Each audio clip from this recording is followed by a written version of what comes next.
गरुड़ जी ने कहा, हे प्रभु, आपने आतुरकालिक दान के संदर्भ में भली भांति कहा। अब म्रियमाण अर्थात मरणासन्न व्यक्ति के लिए जो कुछ करना चाहिए उसे बताइए। श्री भगवान ने कहा, हे तारक्ष्य, जिस विधान से मनुष्य मरने पर सद्गति प्राप्त करते हैं, शरीर त्याग करने की उस विधि को मैं कहता हूँ, सुनो। कर्म के संबंध में जब प्राणी अपना शरीर छोड़ने लगता है तो उस समय तुलसी के समीप गोबर से एक मंडल की रचना करनी चाहिए। वहां उस मंडल पर तिल बिखेर कर कुशों को बिछाए। तदनंतर उनके ऊपर श्वेत वस्त्र के आसन पर शालग्राम शिला को स्थापित करे। जहां पाप दोष और भय को हरण करने वाली शालग्राम शिला विद्यमान है, उसके सन्निधान में अर्थात उसके नजदीक में मरने से प्राणी की मुक्ति सुनिश्चित है। जहां जगत के ताप का हरण करने वाली तुलसी वृक्ष की छाया है, वहां मरने से सदैव मुक्ति ही प्राप्त होती है, जो मुक्ति दान आदि कर्मों से दुर्लभ है। जिसके घर में तुलसी वृक्ष के लिए स्थान बना हुआ है, वह घर तीर्थ स्वरूप ही है। वहां यम के दूत प्रवेश नहीं करते। तुलसी की मंजरी से युक्त होकर जो प्राणी अपने प्राणों का परित्याग करता है, वह सैकड़ों पापों से युक्त हो तो भी यमराज उसे नहीं देखते। तुलसी के दल को मुख में रखकर तिल और कुश के आसन पर मरने वाला व्यक्ति पुत्रहीन हो तो भी निस्संदेह विष्णुपुर को चला जाता है। तीनों प्रकार के काले, सफेद और भूरे रंग के जो तिल हैं, कुशा और तुलसी, ये सब म्रियमाण प्राणी को दुर्गति से बचा लेते हैं। यतः मेरे पसीने से तिल पैदा हुए हैं, अतः वे पवित्र हैं। असुर, दानव और दैत्य तिल को देखकर भाग जाते हैं। हे तारक्ष्य, मेरे रोम से पैदा हुए कुश मेरी विभूति हैं, इसलिए उनके स्पर्श से ही मनुष्य को स्वर्ग की प्राप्ति होती है। कुशा के मूल में ब्रह्मा, कुशा के मध्य में जनार्दन और कुशा के अग्रभाग में शंकर, इस प्रकार तीनों देवता कुशा में स्थित रहते हैं। इसलिए कुशा, अग्नि, मंत्र, तुलसी, ब्राह्मण और गौ ये बारंबार प्रयोग में किए जाने पर भी निर्माल्य नहीं होते, इनमें सूतक नहीं लगता।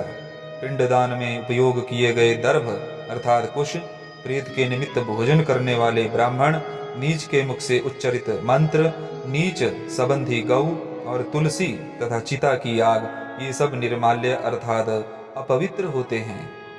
गोबर से लिपी हुई कुशा बिछाकर संस्कार की हुई पृथ्वी पर आतुर अर्थात मरणासन व्यक्ति को स्थापित करना चाहिए। अंतरिक्ष का परिहार करना चाहिए अर्थात चौकी आदि पर नहीं रखना चाहिए। ब्रह्मा, विष्णु, रुद्र तथा अन्य सभी देवता और अग्नि ये सभी मंडल पर विराजमान रहते हैं, इसलिए मंडल की रचना करनी चाहिए। जो भूमि लेप रहित होती है अर्थात मल मूत्र आदि से रहित होती है, वह सर्वत्र पवित्र होती है। किंतु जो भूमि भाग कभी लीपा जा चुका है या मलमूत्र आदि से दूषित है, वहां पुनः लीपने पर उसकी शुद्धि होती है। बिना लीपी हुई भूमि पर और चारपाई आदि पर आकाश में भूमि की सतह से ऊपर राक्षस, पिशाच, भूत, प्रेत और यमदूत प्रविष्ट हो जाते हैं। इसलिए भूमि पर मंडल बनाए बिना अग्निहोत्र, श्राद्ध, ब्राह्मण भोजन, देव पूजन और आतुर व्यक्ति का स्थापन नहीं करना चाहिए। इसलिए लीपी हुई भूमि पर आतुर व्यक्ति को लिटाकर उसके मुख में स्वर्ण और रत्न का प्रक्षेप करके शालग्राम रूपी भगवान विष्णु का पादोदक देना चाहिए। जो शालग्राम शिला के जल को बिंदु मात्र भी पीता है, वह सभी पापों से मुक्त होकर वैकुंठ लोक में जाता है। इसलिए आतुर व्यक्ति को महापातक को नष्ट करने वाले गंगा जल को देना चाहिए। गंगा जल का पान सभी तीर्थों में किए जाने वाले स्नान, दान आदि के पुण्य रूपी फल को प्रदान करने वाला है। जो शरीर को शुद्ध करने वाले चांद्रायण व्रत को 1000 बार करता है और जो एक बार गंगा जल का पान करता है, वे दोनों समान फल वाले हैं। हे तारक्ष्य, अग्नि के संबंध से जैसे रुई की राशि नष्ट हो जाती है, उसी प्रकार गंगा जल से पातक अर्थात पाप भस्म हो जाते हैं।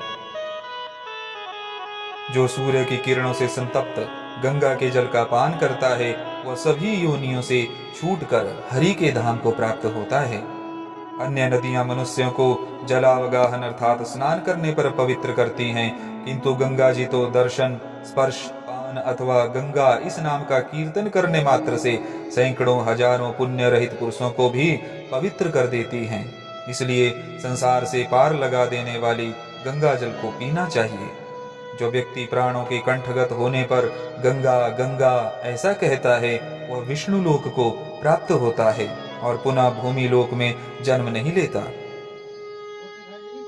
प्राणोत्क्रमण, प्राणों के निकलने के समय जो पुरुष श्रद्धा युक्त होकर मन से गंगा का चिंतन करता है, वह भी परम गति को प्राप्त होता है। अतः गंगा का ध्यान, गंगा को नमन, गंगा को संस्मरण करना चाहिए और गंगा जल का पान करना चाहिए। इसके बाद मोक्ष प्रदान करने वाली श्रीमद् भागवत की कथा को जितना संभव हो सुनना चाहिए।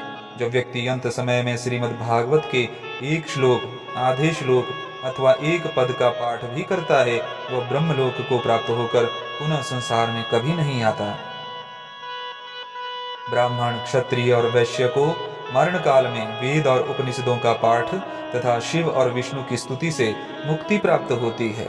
हे खग, प्राण त्याग के समय मनुष्य को अनशन व्रत अर्थात जल और अन्न का त्याग करना चाहिए और यदि वह विरक्त द्विजन्मा हो तो उसे आतुर संन्यास लेना चाहिए। प्राणों के कंठ में आने पर जो प्राणी मैंने संन्यास ले लिया ऐसा कहता है, वह मरने पर विष्णु लोक को प्राप्त होता है, पुनः पृथ्वी पर उसका जन्म नहीं होता।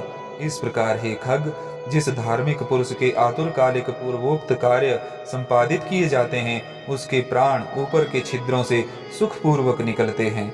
मुख, दोनों नेत्र, दोनों नासिका रंध्र तथा दोनों कान, ये 7 ऊपर के द्वार छिद्र हैं। इनमें से किसी द्वार से सुकृति अर्थात पुण्यात्मा के प्राण निकलते हैं और योगियों के प्राण तालुरंध्र से निकलते हैं। अपान से मिले हुए प्राण जब पृथक हो जाते हैं, तब प्राण वायु सूक्ष्म होकर शरीर से निकलता है। प्राण वायु रूपी ईश्वर के निकल जाने पर काल से आहत शरीर निराधार वृक्ष की भांति गिर पड़ता है। प्राण से मुक्त होने के बाद शरीर तुरंत चेष्टा शून्य, घृणित, दुर्गंध युक्त, अस्पृश्य और सभी के लिए निंदित हो जाता है। इस शरीर की कीड़ा, विष्ठा तथा भस्म रूप ये 3 अवस्थाएं होती हैं।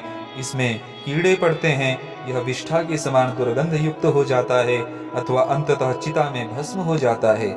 इसलिए क्षण मात्र में नष्ट हो जाने वाले इस देह के लिए मनुष्यों के द्वारा गर्व क्यों किया जाए। पंचभूतों से निर्मित इस शरीर का पृथ्वी तत्व पृथ्वी में लीन हो जाता है, जल तत्व जल में, तेजस तत्व तेज में और वायु तत्व वायु में लीन हो जाता है। इसी प्रकार आकाश तत्व भी आकाश में लीन हो जाता है। सभी प्राणियों के देह में स्थित रहने वाला सर्वव्यापी शिव स्वरूप नित्य मुक्त और जगत साक्षी आत्मा अजर है, अमर है। सभी इंद्रियों से युक्त और शब्द आदि विषयों से युक्त मृत व्यक्ति के देह से निकला जीव कर्म कोश से समन्वित तथा काम और राग आदि के सहित पुण्य की वासना से युक्त होकर अपने कर्मों के द्वारा निर्मित नवीन शरीर में उसी प्रकार प्रवेश करता है जैसे घर के जल जाने पर गृहस्थ दूसरे नए घर में प्रवेश करता है। तब किंकिणी जाल की मालाओं से युक्त विमान लेकर सुंदर चामरों से सुशोभित देवदूत आते हैं। धर्म के तत्व को जानने वाले बुद्धिमान धार्मिक जनों के प्रिय वे देवदूत कृतकृत्य इस जीव को विमान से स्वर्ग ले जाते हैं। सुंदर दिव्य देह धारण करके, निर्मल वस्त्र और माल्य धारण करके, स्वर्ण और रत्नादि के आभरणों से युक्त होकर वह महानुभाव जीव दान के प्रभाव से देवताओं से पूजित होकर स्वर्ग को प्राप्त करता है।